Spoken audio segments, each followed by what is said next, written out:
사무엘하는 사무엘상과 본래 하나의 책이에요. 그런데 6세기에 처음으로 인쇄업자에 의해서 사무엘상과 하로 나눴습니다. 참 재미있죠? 사무엘하는 사울의 죽음으로 시작해서 다윗의 마지막까지 다루고 있는 책입니다. 우리는 다윗이 사울 아래에서 얼마나 쫓기는 인생을 살았는지를 잘 알고 있습니다. 하나님이 세운 참된 왕이 하나님이 이미 폐위한 왕에 의해서 고난을 당한 것입니다. 왜 하나님은 다윗을 그런 상황 속에 그 긴 시간을 두셨는지가 우리는 잘 이해가 안 됩니다. 사실 그 질문에는 우리 또한 그게 묶여 있어요. 내가 하나님의 참된 아들인데 왜 이 세상의 아들 앞에 이 세상 속에서 이렇게 긴 세월 고통당할까라는 걸 묻고서도 생각할 수 있을 것입니다. 10년이 넘는 긴 도망자의 삶을 살아야 했습니다. 그럼에도 다윗은 하나님이 기름 부은 사울왕을 자신의 손으로 끌어내리지는 않겠다라고 생각하면서 늘 도망자의 인생을 살았습니다. 하나님 뜻대로 살려고 하니까 도망자가 됐어요. 긴 세월. 하나님 뜻대로 안 살면 즉시 사울왕을 죽이고 자기가 올라갈 수 있는데 그런 인생을 산 것입니다. 영원할 것만 같았죠. 사울왕의 통치, 그리고 그로부터 쫓기는 인생 끝까지 갈 줄 알았어요. 근데 마지막, 이 사울왕의 마지막은 더디게 왔지만 철저하게 왔습니다. 그의 마지막은 너무나 비참해요. 블레셋에 의해서 그의 시체가 훼손되어서 성벽에 걸리게 됩니다. 사울의 죽음은 사무엘상 31장과 사무엘하 1장에서 2번 기록되어 있습니다.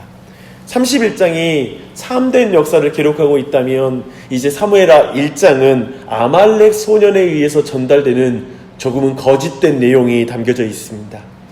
이 아말렉 소년은 이스라엘 중에 거하면서 하나님을 섬기는 외국인의 아들이라고 말하고 있습니다.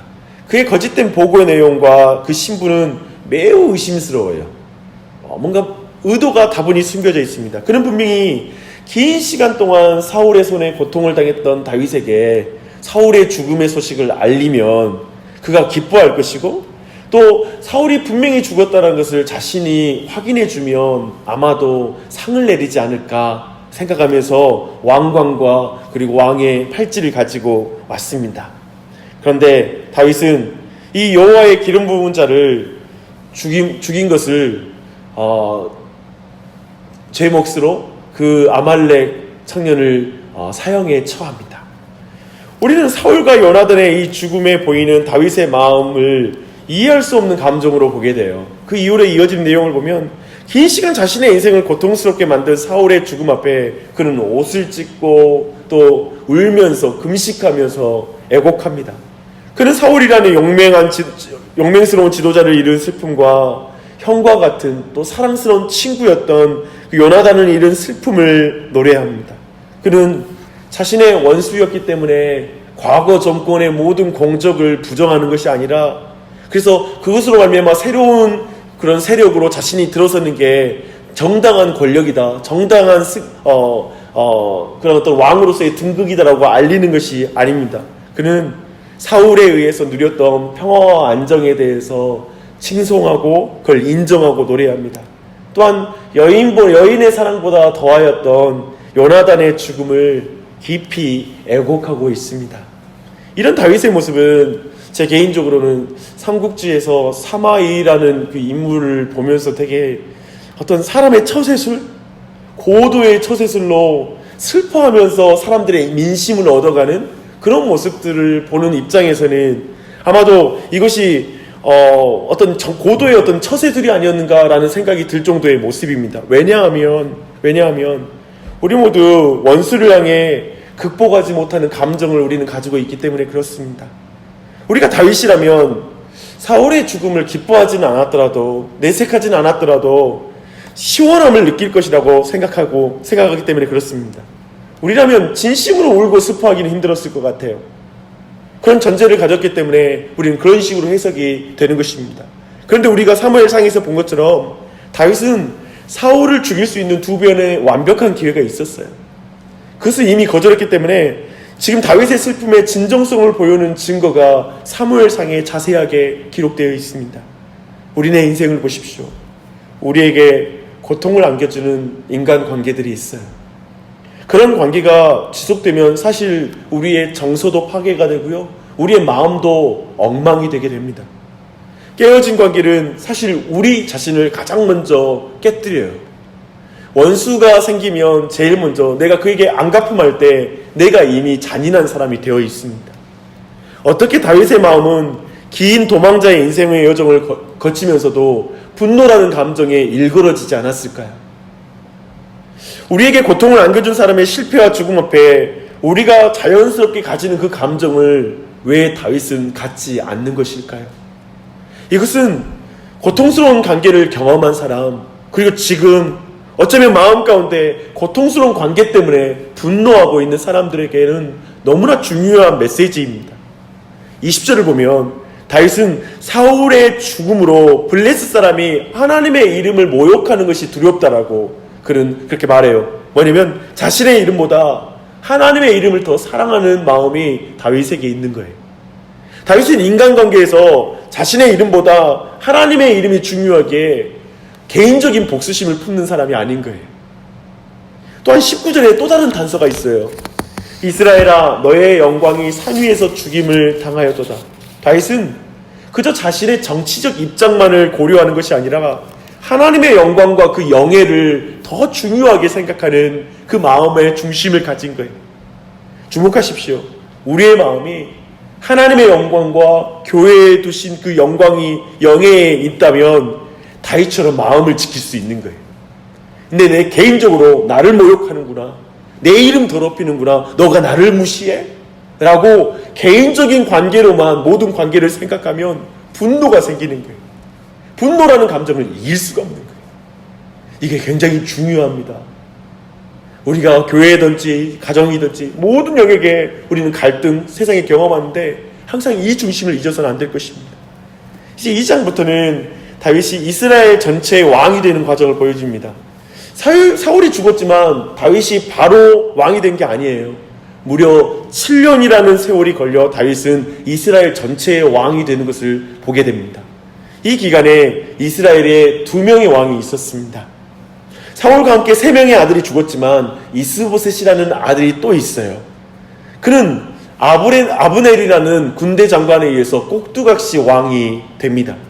이런 상황에서 우리가 주목할 것은 다윗 왕이에요. 다윗은 지금 사울 왕이 죽었는데 서두르지를 않아요.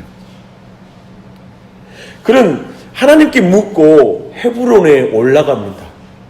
다윗은 헤브론에서 유다 지파의 왕으로 세움을 받습니다. 근데 이때 아주 독특한 행위를 합니다. 사울에게 늘 우호적이었고 사울이 죽은 후에 그를 장사를 지내주었던 길르앗 야베스, 즉 요단 동편의 지파 사람들에게 복을 빌어주는 거예요. 신기하죠? 이것은 참으로 다윗이 정치적으로 행동하는 왕이 아니라 신앙적으로 행동하는 왕이었다는 걸 보여주고 있어요.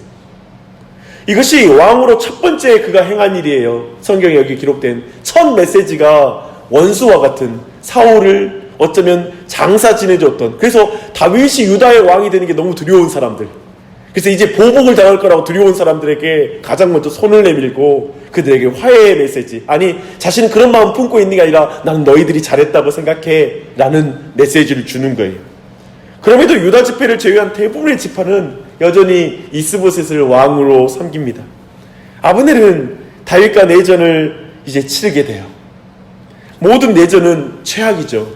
하지만 이스라엘의 내전은 굉장히 심각한 거예요. 사실 다윗은 이 내전을 피하고 싶었을 거예요. 그래서 7년 동안 기다리는 거예요. 자기 힘으로 왕이 되고자 하는 게 아니라 자기 칼로 왕이 되는 길을 선택한 게 아니라 내전을 통해 왕이 되겠다는 거 하는 게 아니라 하나님의 때에 분명히 평화롭게 왕이 될 날을 기다렸을 거예요. 근데 실제로 그 아브넬이 계속 싸움을 걸어왔기 때문에 결국 내전이 일어납니다. 어떻게 다윗은 이렇게 때를 기다릴 수 있을까요? 이 또한 그가 그냥 이스라엘 왕이 되는 게 그 인생의 목적이 아닌 거예요. 그는 자기 방법대로 하나님 앞에 왕이 되고 싶은 사람이 아닌 거예요. 인간적인 방법으로 왕이 되고 싶은 마음이 없는 거예요. 힘이 있어도 그렇게 하지 않아요. 도리어 더 신중하게 하나님께 묻고 행하는 거예요. 이게 다윗의 특징이에요. 묻고 행하는 것. 확실한 순간에도 환경을 보고 하나님의 뜻을 생각하고 나아가지 않아요. 환경이 그에게 중요하지 않아요. 환경을 통해 인도함 받는 사람은 언제나 자기 기준, 자기 판단으로 하나님 뜻이라고 믿고 나아가게 되거든요. 늘 자기 유리한 식으로 환경을 해석하거든요. 그래서 항상 그런 의미에서 다윗은 서둘러서 자신의 손으로 이 일을 처리하게 되면 큰 고통이 당할 걸 알고 있는 거예요. 그래서 하나님께 묻고 행하는 거예요.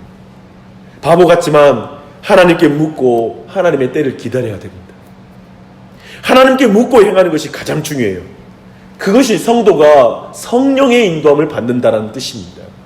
혈기대로 살지 않고 육체의 욕심대로 사는 것이 아니라 성령의 소욕에 따라 행하는 게 그 키는 뭐냐면 하나님께 묻고 행하는 것입니다. 사랑하는 여러분, 오늘 이 아침에 뭐 때문에 이 자리에 와 있어요? 환경 보고 행하는 게 아니라 하나님께 묻고 행하는 거예요. 하나님께 기도하고 행하는 거예요. 중요하죠. 그리고 이제 3장은 전쟁이 계속될수록 다윗의 집이 강해지고 사울의 집은 점점 약화되었다라는 내용으로 이어지고 있습니다. 이스보셋의 세력이 약화되면서 사울 집안에 문제가 한 가지 터져요. 아브넬이 사울의 첩인 리스바를 범하는 일이 발생하게 됩니다. 이것은 사실 왕권을 엿보이는 행위죠. 무시하는 거죠. 자기가 왕 위에 있다라는 행위거든요. 이 일로 아브넬은 이스보셋하고 갈등이 나고요. 그리고 이 아브넬 군대장관이 다윗에게 마음이 향합니다. 아브넬은 다윗과 연락하여서 이제 이스라엘 전체 왕으로 등극하도록 도와주겠다라고 이렇게 소식을 전합니다. 이제 남과 북이 평화로운 통일을 이루게 된 거예요. 이것은 다윗이 아브넬의 간통을 인정하거나 아브넬을 정당화시키는 것은 아니에요. 오직 더 이상 내전이 필요하지 않다, 피를 흘려서 왕이 되기를 원치 않았던 다윗은 이걸 받아들이고 나아갑니다. 그러나 이 일에 거대한 위기가 찾아와요. 과거 전쟁 가운데 아브넬에게 동생을 잃었던 요압이 아브넬을 암살하게 되는 거예요. 화친을 맺기 위해 온 사람을 암살하게 됩니다. 이 일은 유다 지파 외의 모든 지파로 하여금 다윗이 정말 비열하구나, 정말 어떻게 화친을 맺으러 나온 정말 저렇게 아브넬을 저렇게 암살할 수 있지? 라는 그 오해를 주게 됩니다. 다윗의 마음과 상관없이 하나님의 방법이 아닌 원수를 갚고자 하는 신하에 의해서 큰 위기를 당하게 된 것입니다.